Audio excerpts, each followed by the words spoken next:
विक्रमोत्सव है तो ये इसका पैटर्न बड़ा मज़ेदार और अलग है। हर दिन कुछ नया पैटर्न है। संगीत भी है, नृत्य भी है, नाटक भी है, सिनेमा भी है, चित्रकला भी है। इति श्री रेवा खंडे नहीं है। जी जी। जलगंगा संवर्धन भी है, बिल्कुल। संकल्प दोहराया तो हमारे मुख्यमंत्री ने जो उस बात को कहा है, विरासत भी विकास भी।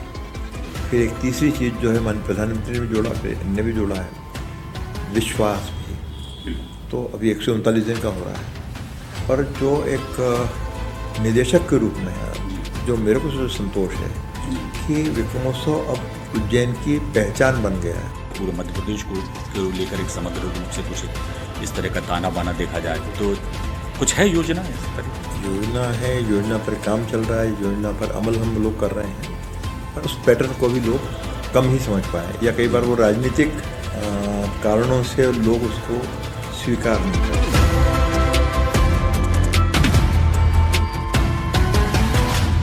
नमस्कार, भारत विक्रम की संवाद श्रृंखला में आज हमारे साथ मौजूद हैं मुख्यमंत्री के संस्कृति सलाहकार और वीर भारत न्यास के न्यासी सचिव श्री राम तिवारी जी।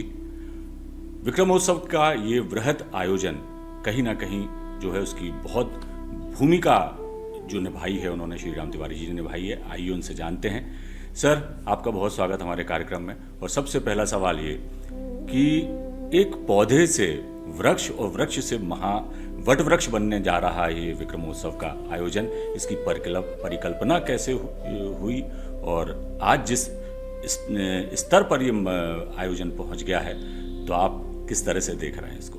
देखिए, विक्रमोत्सव के सिलसिले की शुरुआत तो लगभग 20 साल पहले जी हुई है, और उस समय मैं उज्जैन में नहीं रहता था जी। मैं छोड़ चुका हूँ शहर। तो जो आज जो मुख्यमंत्री है, जो कल के एक युवा नेता होते थे जी, डॉक्टर मोहन यादव, तो उन्हीं की परिकल्पना, उन्हीं के संकल्प के कारण ये सिलसिला चालू हुआ। और जो वो खुद भी बताते हैं कि लगभग वो ज़माना था जब जानता राजा नाटक मध्य प्रदेश में आया, शिवाजी पर केंद्रित नाटक था जी। तो एक संस्कृति प्रेमी के रूप में, एक उज्जैन के अनन्य भक्त के रूप में जी। जो बात उनको लगी कि भाई हमारा नायक कौन सा है, शिवाजी तो ठीक है। हाँ। तो तब उनका जो भाव आया कि भाई हम विक्रमादित्य के बारे में हम चर्चा कर सकते हैं, विचार कर सकते हैं। और वो जमाना था जब विक्रमादित्य को लगभग उज्जैन के लोग जानते थे जी। आसपास के लोग जानते थे। और माँ हरसिद्धि का जो मंदिर है उसके पास में सम्राट विक्रमादित्य की एक बड़ी सी मूर्ति भी बनी हुई है। तो हम लोग भी जब जाते थे तो लगभग महाकाल गए हैं, हरसिद्धि गए हैं, और भी जगह गए हैं, तो ऐसे ही विक्रमादित्य के मंदिर को भी नमस्ते कर लिया और चले गए। बहुत ज़्यादा पता नहीं कौन भाई साहब क्या है। और तो एक बात, लेकिन उन्हीं सारे बच्चों में से एक बच्चा डॉक्टर मोहन यादव के रूप में रहा होगा जिनके मन में सवाल रहा होगा। तो हमारी उज्जैन की, महाकाल की, शिप्रा की, विक्रमादित्य की, राजा भोज की, ऐसे जो तमाम कथाएं हैं हम सुनते तो थे जी, पर उन पर हमको खुद को भी भरोसा नहीं होता था। और जब भी हम जैसे बाहर शहर छोड़ चुका था 1977 में आपातकाल के बाद, तो फिर भूल जाने श्रेयस्कर था कि कौन विक्रमादित्य कौन क्या है जी। तो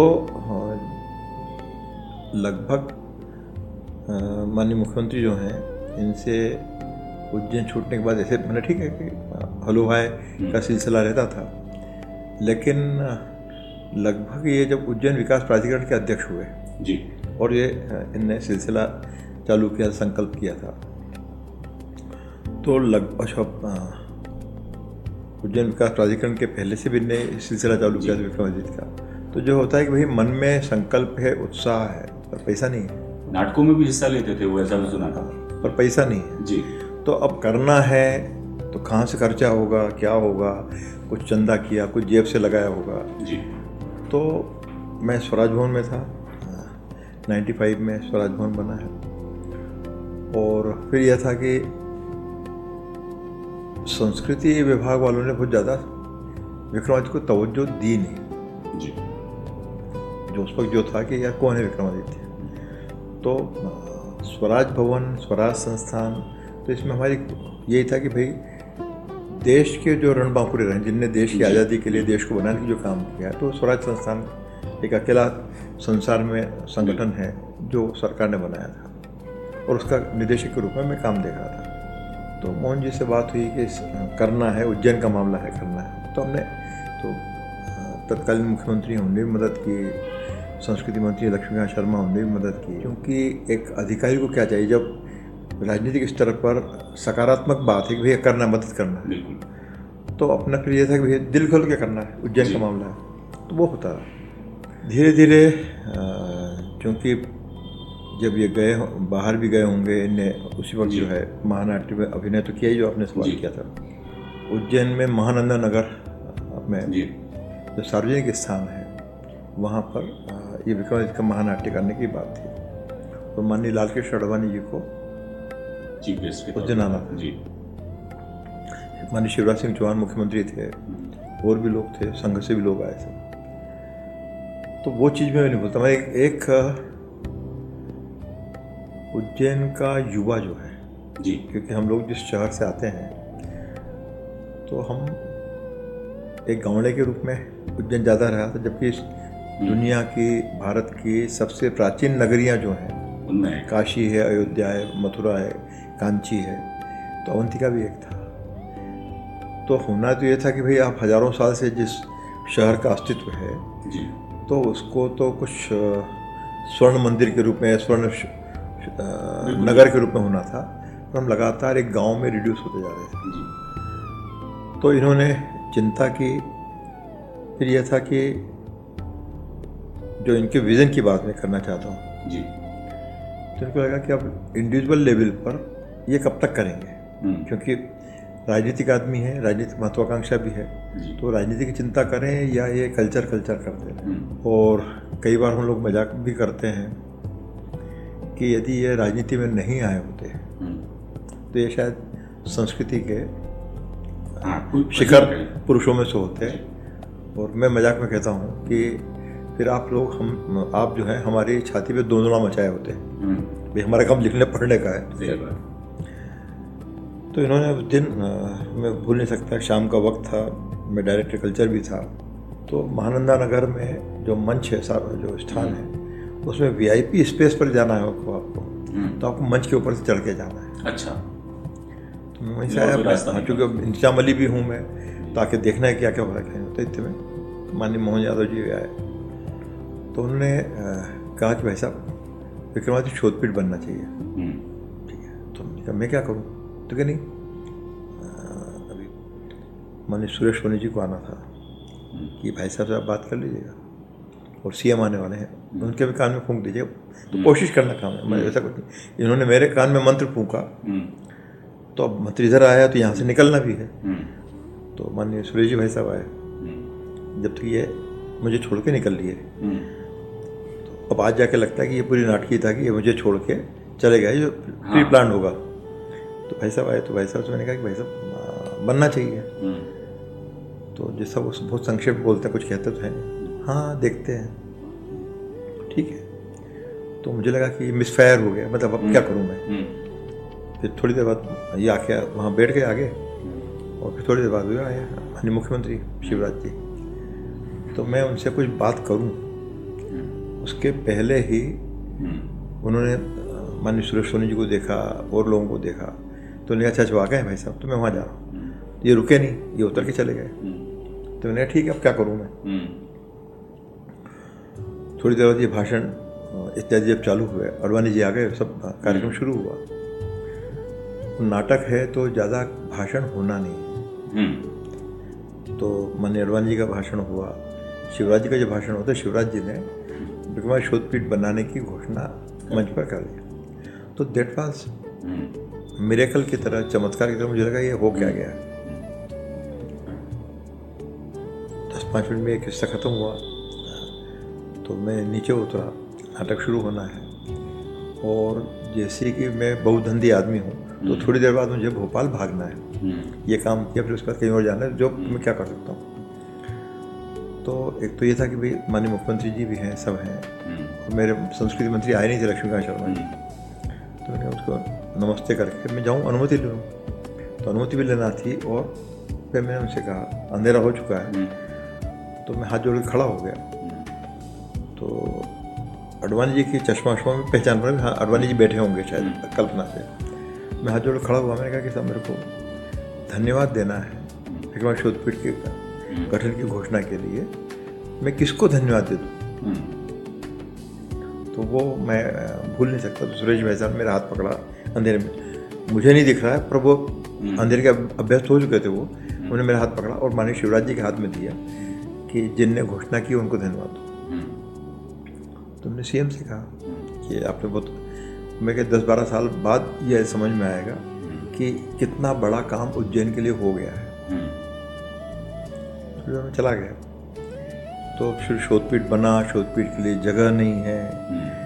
ये उज्जैन विकास प्राधिकरण के अध्यक्ष थे, तो जो अध्यक्ष के नाते इनके पास जो मकान था, जो शोधपीठ के पास अभी है, तो मैंने कहा भाई बन तो जाएगा, जगह तो दो, कहाँ जगह? उन्हें मेरा मकान ले लो, कोई नेता नहीं करता।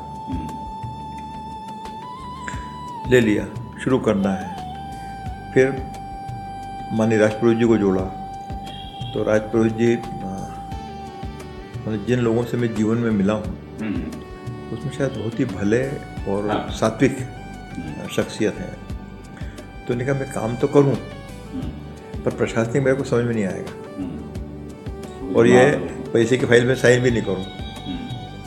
तो फिर हमने उसको डिज़ाइन किया कि भाई उसमें निदेशक के साथ साथ सचिव भी होगा, और एक निदेशक के साथ कई निदेशक भी हो सकते हैं। ठीक है। तो जब तक मैं नौकरी में था 2014 तक, तो राजपुरोहित जी की हम सेवा करते रहे कि भाई आप बताओ क्या करना है, गाइड वो करते रहे। तो धीरे धीरे करके शोधपीठ भी आगे बढ़ता रहा, और विक्रमोत्सव भी था, 1 दिन का, 2 दिन का, 3 दिन का, ऐसा चल रहा था। और इसके अलावा जो उज्जैन के जो और बड़े किरदार हैं जी, भरतहरि हैं, तुम्हारा सुरेंद्रनाथ हैं, वराहमिहिर हैं, शपणक हैं, अमर सिंह हैं, बररुचि हैं, इनको लेकर धीरे धीरे सभा गोष्ठी कुछ होने लगी। और कुछ किताबें, विक्रमार्क जर्नल जो वो शुरू हुआ, बहुत सारी किताबें हम लोगों ने छापी। तो यहाँ तक की कथा तो ये भी ठीक है, अपने धीरे धीरे चल रहा है। और 2014 में रिटायर हो गया फरवरी में जी। तो उसके बाद फिर मेरा साथ संस्कृति विभाग से छूट गया, मैं छत्तीसगढ़ चला गया। बात लंबी हो रही है, लेकिन मैं मुझे लगता है कि ये एक तरह से उसको डॉक्यूमेंट भी करने की आवश्यकता है कि हुआ क्या होगा। सही बात। तो 2016 तक मैं बाहर था। फिर उसके बाद ये था कि राजपुरोहित जी भी वयोवृद्ध हो चुके थे, और हमारे जो नियम है शोधपीठ में 70 बरस एक कटिंग एज जो है, तो सरकार ने 2-1 साल राजपुरोहित जी को और भी निभाया, 70 के ऊपर भी। लेकिन हमेशा हर सरकार में और हर समाज में और हर जीवन में दौर आता है कि आप एक आदमी ने काम किया तो जरूरी नहीं कि वो आपका उसका सम्मान आप हमेशा करते रह सकें। सही बात। उसकी पहचान भी नहीं आपको नहीं होती। तो जिस हीरे की पहचान माननीय डॉक्टर मोहन यादव ने की थी, तो वो दूसरा जगह को रास नहीं आया। दुनिया बदल चुकी थी, अधिकारी बदल चुके थे, नेता बदल चुके थे। तो फिर राजपुरोहित जी को उन्होंने विदा कर दिया उन्होंने, तो और ठंडे बस्ते में चला गया वो। खैर, तो उसके बाद फिर सरकारें बदली, फिर सरकार आई, माननीय शिवराज जी आए, और तब तक लगभग 10 साल इसमें गुजर गए इसी ऊहापोह में। तो फिर माननीय डॉक्टर मोहन यादव जो हैं, वो राजनीतिक सीढ़ियाँ चढ़ते हुए प्रदेश के शिक्षा मंत्री बने। और वो भी एक मजेदार प्रसंग है कि शायद शोधपीठ का भी भला होना था और विक्रमोत्सव का भी भला होना था जी। तो जो मेरी जानकारी है, मतलब मुझे नहीं मालूम कि सही क्या है, पर जो मैंने सुना है मैं वही बोल सकता हूँ कि जब ये मंत्री बनाए जा रहे थे, तब इनके पास 2 ऑफर थे। एक प्रदेश अध्यक्ष बनने का भाजपा का, या मंत्री बन जाओ। तो इन्हें कहा मेरे को अध्यक्ष नहीं बनना, मंत्री बनना। और मंत्री भी काहे का बनना है, तो शिक्षा, तो ये बन गए। और फिर एक तो विजनरी आदमी भी है और किसका उपयोग क्या होने वाला है। अच्छा, ये तो अब इन्हें ठान लिया कि भाई करना है, अब मौका मिल रहा है। तो जिस दिन बने हैं, मतलब लिटरली गुलाल जो है अभी उसकी रंगत साफ नहीं हुई है। अच्छा। और ये रात को फ़ोन आया 9 साढ़े 9 बजे 10 बजे के आसपास कि आप कहाँ हैं? मेरे घर पे। ऐसा मैं आ रहा हूँ, मैं आ जाइए। तो प्रोफेसर कॉलोनी में रहता था मैं, तो आ गए सदल बल, घर में बैठे। अच्छा, मैं कुछ कर नहीं रहा था, रिटायर हो चुका था। और जो कई बार मैं बोल भी चुका हूँ कि मीडिया में मैं अपने दुर्दिन काट रहा था। अच्छा। मेरे दुर्भाग्य का समय था कि मैं मीडिया से जुड़ा। तो खैर जो भी था, तो इन्होंने कहा कि घर आए, मेरी श्रीमती से पहली बार मिले। तो उन्होंने कहा कि भाई साहब का मीडिया छुड़वाना है। तो घर वालों के लेके और पूछ ने कहा बढ़िया बढ़िया बढ़िया। फिर इन्होंने कहा कि वो शोध पीट का करना है। तो मैंने मेरे को नहीं करना, मेरे को मैं उज्जैन नहीं जाना। और ये भी था कि भाई बच्चा पार्टी बाहर है, 4 लोगों का परिवार है। तो उन्होंने कहा नहीं, आपसे वहाँ जाने कौन कह रहा है। तो पटाना जो होता है, मतलब उनके जो मोहना वाला जो खेल है। अच्छा। जैसे मजाक में कहते हैं कि डॉक्टर भी हैं, मोहन भी हैं और यादव भी हैं। तो जहाँ जो तीनों अलग अलग गुण हैं, पढ़े लिखे आदमी भी हैं, पटा भी लेंगे, और जहाँ लग रहा है कि कठोर होना है फिर वो कठोरतम भी है। तो आपको कौन कह रहा है कि आप उज्जैन जाके रहो, फलाना, आप आते आते रहना, आप तो कर लोगे। मैंने कहा ठीक है, मेरे विभाग के मंत्री नहीं हैं। मैंने कहा मैं अप्लाई नहीं करूँगा। उन्होंने कहा आपसे अप्लाई करने कौन कह रहा है। तो फिर ने जो भी पापड़ बेले होंगे, जो भी कुछ हुआ होगा, हो गया। 2-1 महीने लगे। बहुत से लोग उस वक्त जो राजनीतिक लोग थे वो नहीं चाहते कि श्री राम तिवारी फिर से आए, पर ठीक है। तो उसके बाद एक तरह से शुरू हुआ। फिर शायद मैंने जब ज्वाइन किया उसके 2-1 महीने बाद ही उच्च स्तर पर बैठक हुई। नाम मैंने लूँगा जिनके साथ बैठना था। तो इन्होंने कहा कि आपको उनके साथ बैठना है, मुख्यमंत्री के साथ नहीं था मुझे, बल्कि सुरेश भाई साहब, तो उन्हीं से बात होना थी। तो यूनिवर्सिटी गेस्ट हाउस में हम लोग थे। तो उन्होंने कहा कि क्या करना चाहते हो, उसका प्लान लेके आ जाओ। मैंने ठीक है। तो मैं 25-30 साल का प्लान बना के ले गया। तो अब फिर वो सीनियर भी हैं और हम तो करियर ही हमारा उनके सामने शुरू हुआ। तो बना के ले गया। तो उन्होंने कहा कि तुम ये बताओ कि क्या तुमको लगता है तुम 25-30 साल बाद तक डायरेक्टर रहोगे, वो जिंदा रहोगे? मैंने जिंदा तो कोई भी नहीं रहेगा, वो डायरेक्टर जाहिर है कि इतने साल कोई नहीं रहने वाला है, लेकिन एक प्लान तो होना चाहिए। तो आपको लगता है कि इस दिशा में शोधपीठ को काम करना चाहिए, तो ये सब हो सकता है। देखा गया, उन्होंने खुश हुए, ठीक है। फिर ये था कि वित्तीय संसाधन नहीं है। तो ये भी मोहन जी का कमाल है, चमत्कार है जी। कि जब मैंने ज्वाइन किया था तब शोधपीठ का बजट था केवल 50 लाख रुपए। अच्छा, साल का जी। उसमें तनख्वाह भी बांटना है, ये भी करना, वो भी करना है, विक्रमोत्सव भी होना है। तो मैंने कहा इसमें कुछ होना नहीं, और या तो आप काम करवा लो, और आप कह रहे हो कि ये सपना देखो, तो सपना मैंने बता दिया ये करना, ये करना, ये करना, तो उसके लिए पैसा नहीं मिलेगा। तो आप ये भी एक चमत्कार की तरह है कि जिस दिन मैंने ज्वाइन किया जी, उस दिन उसका बजट हो गया 2 करोड़ रुपया। होता नहीं सरकार में, तो 10-10 पैसे का बजट भी बढ़ना तो बड़ी मुश्किल से बढ़ता है। फिर मुझे जो भी थे लोग, संघ के लोग थे, और सुरेश भाई साहब के कहने से उन्होंने कहा था कि उन्होंने कहा कि तिवारी जी आप क्या क्या करना चाहते हो, प्लान कर लीजिए। और मैंने प्लान तो मैं कर दूंगा, प्लान करके दिया भी है, पैसा भी लगेगा। उन्होंने कहा प्लान करके दीजिए और क्या बजट लगता है बताइए। तो मैंने कहा कब दे दूँगा, कल दे दूँ? तो नहीं 4-5 दिन दे दीजिए, आराम से दे दीजिए। तो मैं तो और खाली दिमाग शैतान का घर। तो शाम को मैंने बजट बनाया 15 करोड़ रुपए का, 2 करोड़ से 15 करोड़। तो उन्होंने कहा कि तुम ये बताओ ईमानदारी तुम्हारा काम कितने में चलेगा? तो ये मेरे लिए सरकारी नौकरी के जीवन में पहली बार ये अनुभव हुआ जी कि आप जो सपने देख रहे हैं उसके लिए सरकार दांव लगाने के लिए तैयार है। ये बहुत बड़ी बात है। तो उन्हें 10 करोड़ में काम चल जाएगा। अब 50 लाख से 2 करोड़, 2 करोड़ से 10 करोड़, मैंने हाँ ठीक है चल जाएगा। तो 10 करोड़ हो गया, अच्छा दिखाते गए। तो एक अच्छी बात जो है, मेरा दुर्गुण है या जो भी है, कि जो बजट मिला है मैं उसका पूरा सदुपयोग भी करूँगा और मांगता रहूँगा कि पैसा और चाहिए। तो 10 करोड़ हुआ और बहुत सारी गतिविधि का विस्तार किया, पब्लिकेशन भी, फेलोशिप भी, पुरस्कार भी शुरू किए हैं। तो पता नहीं क्या क्या मैंने मल्टी डायमेंशनल हम लोगों ने कोशिश की। तो आज जो है, जो भी इस साल का जो बजट है, पिछले साल भी वही था, 30 करोड़ रुपया।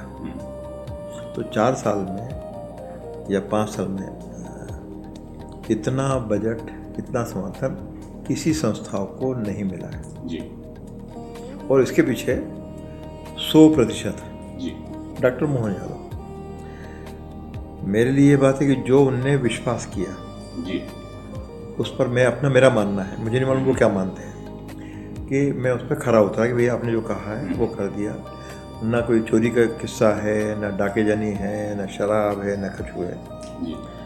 और अभी भी जैसे दिन भर मैं यहाँ शहर में हूँ, पर मैं कुछ दूसरे ही प्रोजेक्ट में कोई क्या करना, श्रीकृष्ण उपाध्याय का काम करना, ये करना है, तो वो एक अच्छा काम करने में मज़ा भी आता है। तो तिवारी जी, एक बात बीच में आपको टोक रहा हूँ, एक बात मैं पूछना चाहूँगा कि जिस तरह से आपने जिक्र किया अभी कि डॉक्टर मोहन यादव की जो उज्जैन से ही हैं, बचपन से ही उनके मन में कहीं ना कहीं रहा होगा और उन्होंने सपना देखा और उस चीज़ को कहीं ना कहीं वो लेकर आगे आए, और आपका भी जो है रुझान, क्योंकि स्वराज संस्थान से आप जुड़े रहे, तो लेखन में और दर्शन में काफ़ी आपका दखल रहा। और ये जो कहना चाहिए कि जिस तरह से आपने विक्रम क्या कहते हैं शोध पीठ को जिस तरह से ऊंचाइयों पर पहुंचाया और आज इतना वो सब देख रहे हैं, तो आपका भी कहीं ना कहीं कोई सपना जैसा साकार होने जैसी बात है। तो आज आपको क्या फील लगता है, पर्सनली आपको कैसा लगता है इस मुकाम तक जो चीज़ सोची गई थी, जो एक शिवराज सिंह चौहान जी की घोषणा से जो मामला शुरू हुआ और आज यहाँ तक पहुँचा है, उन सपनों को साकार होते हुए देखते हुए इतने आयोजन हो रहे हैं और कई, अब सिर्फ एक बात सम्राट विक्रमादित्य भर की नहीं रह गई है, बहुत सारे विषय, बहुत सारे शोध और तमाम तरह की चीज़ें, चाहे वो नाटक हो, नृत्य हो, संगीत हो, ज्योतिष पे बात हो, विज्ञान पे बात हो, इतना सब कुछ हो रहा है। कैसा महसूस करते हैं 139 दिन का ये? देखिए क्या है, एक तो मैं फिर से इनका शुक्रिया अदा करना चाहूँगा जी, डॉक्टर मोहन यादव का, क्योंकि मेरी राजनीतिक बनक कुछ और है जी। और मैंने तो आज जैसे बताया कि भाई मैं लगभग 1977 में 77 में ये शहर छोड़ चुका, उसके पहले भी थे, तो एक तरह से छात्र राजनीति के दौर में हम लोग रहे, तो ठीक है, लिखना पढ़ना भी एक शौक था, लिखते पढ़ते भी थे। विक्रमादित्य को लेकर, भारतीय ज्ञान परंपरा को लेकर, इसके बारे में मुझे कोई बहुत ज़्यादा जानकारी नहीं थी जी। लेकिन कहीं ना कहीं किस्से कहानी तो सुनते ही रहे होंगे ना आप सम्राट नहीं, मैं वही तो के बारे में। जी, मैं वही कह रहा हूँ। तो जब इन्हें टास्क दिया और लगभग कुछ समय बाद, बीच में कोरोना भी आया, सब हुआ, तो विक्रमोत्सव का मैंने प्लान किया। तो मैं जो बताना चाहता हूँ, मतलब ऐसा एक अपने मुंह मियाँ मिट्ठू बनने में तो कोई दिक्कत नहीं, जब आप कह रहे हो तो मैं अपनी तारीफ कर सकता हूँ, लेकिन मुझे जो लगता है, तो 9 दिन का मैंने प्रोग्राम डिजाइन किया विक्रमोत्सव का। तो मैंने शुरू किया गुड़ी पड़वा से लेकर आगे 9 दिन तक, ठीक है, ये करना है। उन्हें नहीं, नवरात्रि है उसके बाद, कोई नहीं आएगा, आपका कार्यक्रम है। अब ये उनकी जो समाज के, संस्कृति की जो पहचान है वो उनकी जी। मैं जो कहना चाहता हूँ कि मैं एक आर्टिफिशियल कल्चर के जीवन से जो जुड़ा हुआ था जी, तो समाज के साथ हम कैसे जुड़ सकते हैं और कैसे एक भावनात्मक उभार की हम बात कर सकते हैं, लोग जोड़ सकते हैं। तो मुझे लगता है कि 4-5 साल में विक्रमोत्सव के बहाने, शोधपीठ के बहाने उज्जैन में एक सांस्कृतिक पूरा पैटर्न हमने बदल डाला, विद द सपोर्ट ऑफ राज प्रमुख जी। और ये जो पिछले 2 साल हैं जो इनके मुख्यमंत्री के कार्य, क्योंकि उसके पहले कई बार चीज़ें होती थीं और जो भी लोग थे मेरे से ऊपर के, कई बार उनको समझ नहीं आता हो क्या रहा है जी। एक तो राजनीतिक झंझट ये होता था कि भाई आपके मंत्री नहीं, आप सुनते क्यों उनकी। तो मैंने कहा भाई लेके तो वो मुझे आए, कोई नहीं मुझे लेके आया, और आई नेवर अप्लाइड। तो यदि वो कह रहे हैं कि ये मुझे नहीं करना है तो मुझे कुछ नहीं करना, मैं अपने घर बैठा हूँ। आई एम फुल्ली रिटायर्ड आदमी, 10 साल मेरे को हो गए हैं। तो लेकिन तो एक बात, दूसरी बात कि उनको भी काम करने में मज़ा आता है। जैसे आज भी आप देखेंगे कि 79 से या उसके पहले से मैं भोपाल में हूँ और मुख्यमंत्रियों के साथ दूर का पास का संबंध रहा है। तो जिस तरह से ये सक्रिय हैं जी। कई बार हम लोग घबराते हैं कि ये आग्रह के कच्चे हैं, और आग्रह सामने वाले का आग्रह तो ठीक है, खुद ही अपने मन के आग्रह के कच्चे हैं। अच्छा यार ये भी कर लो, ये भी कर लो। तो लगभग अभी भी जो होता है उनका कि दिन भर जी सुबह से 9-10 बजे के आसपास से उनकी यात्रा शुरू हो जाती है। तो कहीं हवाई जहाज से, कहीं हेलीकॉप्टर से, कहीं बाय रोड, जो से भी होगा, और रात को लौटना है। प्रशासन का काम भी करना है, मतलब आप मुख्यमंत्री हैं तो जाहिर है कि आपको वहाँ भी ध्यान देना है कि भाई कोई चीज़ आपसे छूट नहीं जाए। और मुख्यमंत्री का मतलब ये कि आप हर विभाग के, पूरे प्रदेश के भाग्य विधाता हैं आप। तो वो करने के साथ साथ कल्चर की भी चिंता करना है। तो जो बड़ी बात है जिसको मैं समझने मैं याद करता हूँ कि ऐसे मुख्यमंत्री कम हुए हैं जो, चाहे वो विक्रमोत्सव हो या और दूसरे जो बड़े सांस्कृतिक आयोजन हैं जी, उसकी मुख्यमंत्री के स्तर पे बैठा हो, और एक नहीं, 2-2, 3-3, 4-4 बार। कई बार हमारे जो उच्च अधिकारी हैं जी, उनको लगता है यार तुम क्या करते रहते हो, क्या मुख्यमंत्री का ये टाइम है। पर मुझे लगता है कि भाई मेरा जो काम है एक राजनेता के सपनों को क्रियान्वित करने का, तो जब तक उनके सपनों से मेरा एक एकाकार तादाद में नहीं होगा मैं कर कैसे पाऊंगा। तो संकेत में बात होती है, बहुत संक्षेप में बात होती है, लेकिन मेरी भी कोशिश रहती है, मैं भी उद्यत रहता हूँ कि हाँ भाई अब बताओ क्या करना है, और वो गाइडेंस मिल जाता है, फिर काम करने में आनंद भी आता है। तो मैं उस तरह से भी अपनी जर्नी को देखता हूँ कि मेरे जीवन में जो परिवर्तन आया वो भी, और उज्जैन में आया, और प्रदेश की सांस्कृतिक मिजाज में परिवर्तन आया है। जी। जैसे हम लोग यहीं इसी शहर में जब आयोजन करते थे, तो जैसे विक्रमोत्सव है तो ये इसका पैटर्न भी बड़ा मज़ेदार और अलग है। दूसरे सारे जो आयोजन होते हैं कोई से भी होंगे तो एक वो पर्टिकुलर विषय को लेकर और पर्टिकुलर आर्ट फॉर्म को लेकर कार्यक्रम होते हैं। हमारे यहाँ ये है कि विक्रमोत्सव में हर दिन कुछ नया पैटर्न है। संगीत भी है, नृत्य भी है, नाटक भी है, सिनेमा भी है, चित्रकला भी है, सेमिनार भी है, और उसके साथ साथ फिर ये व्यापार मेला भी है, फिर वन मेला भी जुड़ गया है, फिर उसके साथ साथ अभी किसान लोकरंग भी जुड़ा है। इति श्री रेवा खंडे नहीं, जल गंगा संवर्धन भी है, और सबका जो है जो 2 साल पहले माननीय प्रधानमंत्री जी ने भी नारा दिया, संकल्प दोहराया, और माननीय मुख्यमंत्री ने जो इस बात को कहा है, विरासत भी विकास भी।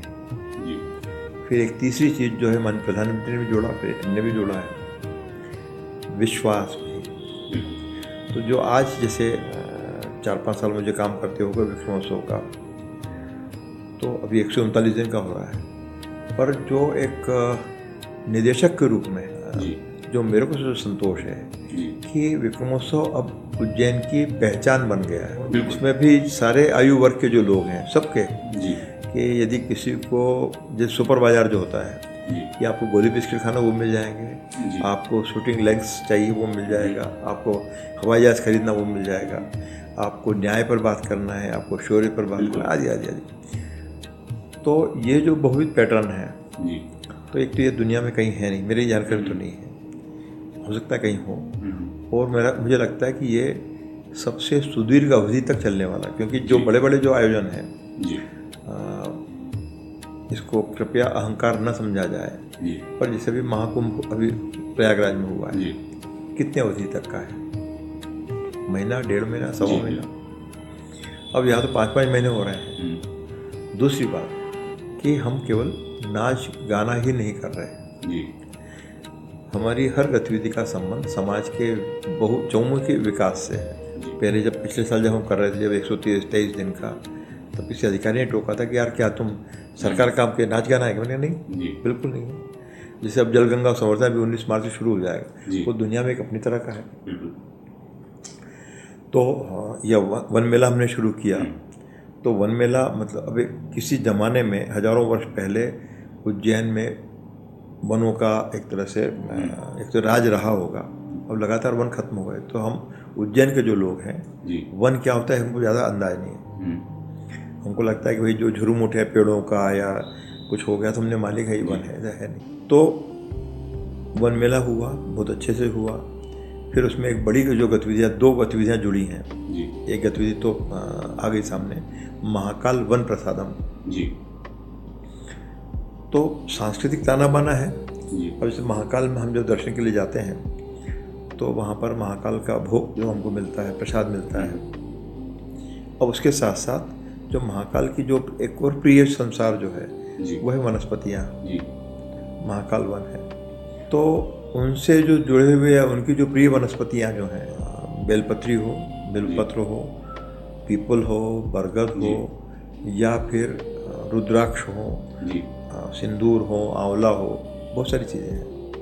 तो उसके जो पौधे देने का सिलसिला चालू हुआ है प्रसाद के रूप में, महाकाल वन प्रसाद। तो ये भी दुनिया में मेरा ख्याल है कि ये लगभग पहली ही बार इस तरह से हो रहा है, कहीं नहीं हो रहा है। और इसके साथ साथ मैंने संस्कृति के साथ साथ पर्यावरण की, वनों की रक्षा का जो पहल है, ये भी डॉक्टर मोहन यादव की एक तरह से अद्वितीय पहल है। पर बार बार मोहन यादव का मैं जिक्र करूं और तारीफ़ करूं तो ये मुझे इसलिए थोड़ा संकोच होता है कि अंत में मेरी सलाहकार वाली भूमिका भी है जी।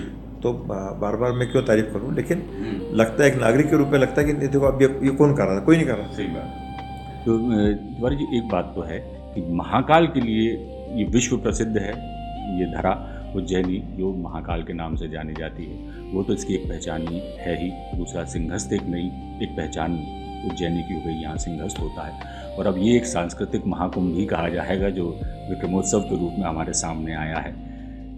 आप मुख्यमंत्री जी के संस्कृति सलाहकार हैं और जो सम्राट विक्रमादित्य के लिए जो किया और एक नई पहचान उज्जैन को आपने देने की कोशिश की, और उस कोशिश में जहाँ तक मैं समझता हूँ कि 90% तक तो सफल आप लोग हो ही गए हैं। और क्योंकि जिस तरह से लोगों से हम बातें करते हैं तो अब सम्राट विक्रमादित्य की चर्चा होती है, बात होती है।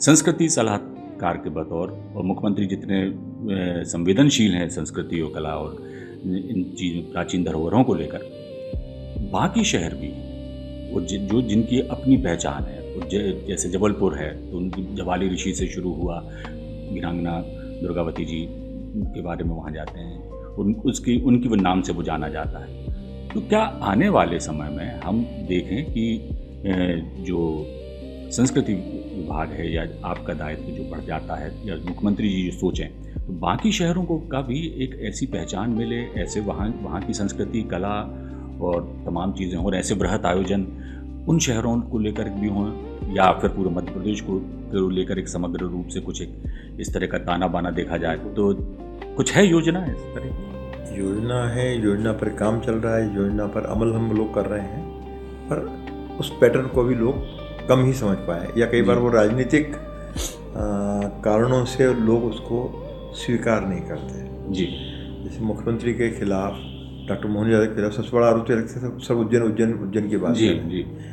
लेकिन जैसे मैं खुद ही बताना चाहूँगा, जैसे विक्रमोत्सव हमने शुरू किया, महाशिवरात्रि से हमने अपने आप को लिंक किया।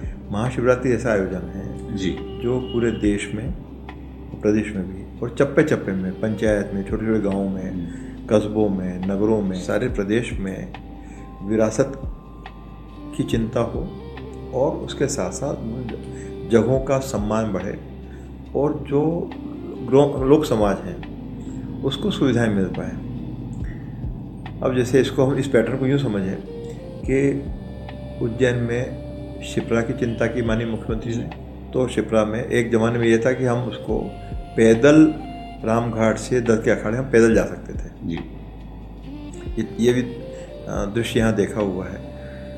तो जैसे मैंने महाशिवरात्रि की बात की, ऐसी जलगंगा संवर्धन है। उज्जैन में उन्होंने शुरू किया था, शिप्रा परिक्रमा से गंगा दशहरे के साथ उसको जोड़ा था। उसी को एक्सपांशन किया उनके निर्देश पर हम लोगों ने जलगंगा संवर्धन में। तो प्रदेश के जो तमाम बावड़ियाँ हैं, पोखर हैं, सरोवर हैं, नदियाँ हैं, उनके लिए चिंता करनी। प्रदेश की जो राजधानी है जी, मैंने हमने जो हो क्या रहा है कि हम यदि उसको भी याद करें कि जो हमने खो दिया है जी, विकास के दौर में या हमारी उपेक्षाओं के दौर में जी, जैसे हम भोपाल जो प्रदेश की राजधानी है, जी, केवल 9 नदियों के उद्गम का वो शहर रहा है। एक भी नदी वहाँ नहीं है, किसी ने उसको लेके आरोप नहीं किया। तो देख पास डॉक्टर मोहन यादव कि भैया यहाँ की भी चिंता करो, नालों की सफाई हो जाए, पानी का जो है बहाव चालू हो जाए। तो अब और जो 2 साल से जब हमने जलगंगा संवर्धन शुरू किया, तो कम से कम अखबारों की जो खबरें हैं उसमें कहीं ये नहीं आया कि सब पानी की बड़ी समस्या आ रही है और ये हो रहा। लेकिन अंत में जो हमारे जीवन का जो पैटर्न है कि हमने नदियों को पाटने की कोशिश की, नालों को पाटने की कोशिश की। जैसे हम गुड़गांव को याद करें, गुड़गांव तो मध्य प्रदेश में नहीं है, नदियों को पाट के बना हुआ शहर है। तो बाद में हम खुद ही रोते हैं कि सब गर्मी लग रही है जी, पीने को पानी नहीं है, अब हमारी उपज खत्म हो गई। तो तमाम तरह से आप देखें कि अब ये संयोग से हमारी जो बातचीत है लगभग डॉक्टर मोहन यादव पे केंद्रित हो रही है। मैं क्या करूँ? अब जैसे उन्होंने जल को लेकर जैसे केन, बेतवा, चंबल आदि का जो समझौते किए हैं, राजस्थान से समझौता किया है, उत्तर प्रदेश से समझौता किया, और भी तो मैंने अब मालवा, जिसको हम मानते थे डग डग रोटी पग पग नीर, जो लोक मुहावरा था, मालवा की शामें और रातें जो है बहुत हसीन हुआ करती थी। तो अभी आप 2-3 साल पहले देखें, अभी भी जो है गर्मी का भयानक प्रकोप, क्या हर घर में एसी की जरूरत है। पहले तो एसी कुछ नहीं होता था। तो इन सब को लेकर भी कि भाई उपज का रकबा बढ़े, उपज तब बढ़ेगी जब पानी हो जी। तो उन्होंने बहुत सारे जो विवादों को है वो ख़त्म करके उसका करने की कोशिश की। लोग इस बात पर भी ध्यान नहीं दे रहे हैं। जैसे दुर्गावती की आपने बात की, टंटिया भील की बात की, टंटिया मामा के नाम से जो यूनिवर्सिटी बनी है वो तो इन्हीं के कार्यकाल में बनी है। वीर भारत संग्रहालय यहाँ भी बन रहा है। तो वीर भारत संग्रहालय केवल उज्जैन में नहीं बन रहा है जी। उज्जैन के साथ साथ जैसे जनजातीय जो परंपरा है जी, युग विभिन्न परंपरा है, उसको लेकर एक संग्रहालय बैतूल में बनना है। अच्छा। और हमारी कोशिश होगी जो भोपाल का जो संग्रहालय है जी जी, उसके बनवाने में मेरी भूमिका है, उसके परिकल्पना में, एग्जीक्यूशन में मेरी भूमिका है। लेकिन मेरा अपना मानना, मेरा अपना सपना है कि कम से कम वो 5 गुना बड़ा होगा उससे जी।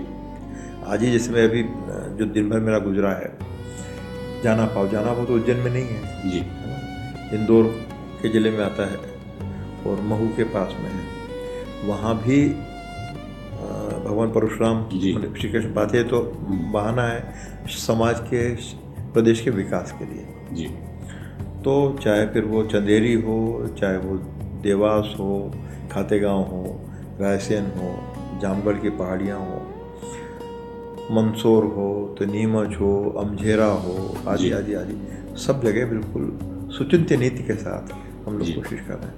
आज ही जैसे हम लोग हो क्या है, जैसे नारायण उज्जैन के पास में गांव है जी, पर श्री कृष्ण का संबंध जुड़ता है, सांदीपनि का अपने ये सांदीपनि का संबंध तो खैर है ही, बलराम का संबंध जुड़ता है, इनका सुदामा का संबंध जुड़ता है। तो वहाँ उस जगह का कैसे विकास हो, परंपरा भी रहे। या आज ही जैसे सांदीपनि आश्रम हम लोग के आए हैं, उसका भी कुछ चिंता हो रही है। तो अब जो अद्वितीय जो चीज़ें हैं, जैसे गोमती कुंड है, जिसको भगवान श्री कृष्ण ने अपने गुरु की सेवा के लिए अवतरित किया था, गोमती यहाँ तो नहीं है, तो वो जगह सुरक्षित हो जाए जी और भक्तों के लिए।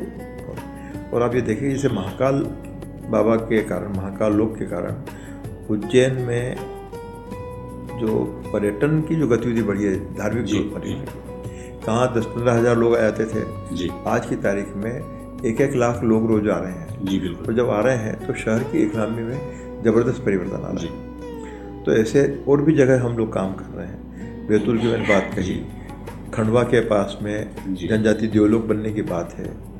अभी जैसे मुख्यमंत्री जी ने जो चिंता की है कि भोपाल जो यूनियन कार्बाइड की जो जगह रही है, जी वहाँ पर भी हम कुछ करने जा रहे हैं, जी ताकि वो जो जगह जिसने वो भोपाल को मरने पर छोड़ दिया था यूनियन कार्बाइड ने, जी अब और इतने सालों से कुछ भी नहीं हुआ, जी तो उसकी जो रासायनिक कचरा है जी वो भी साफ हुआ, उसके खतरे को दूर किया।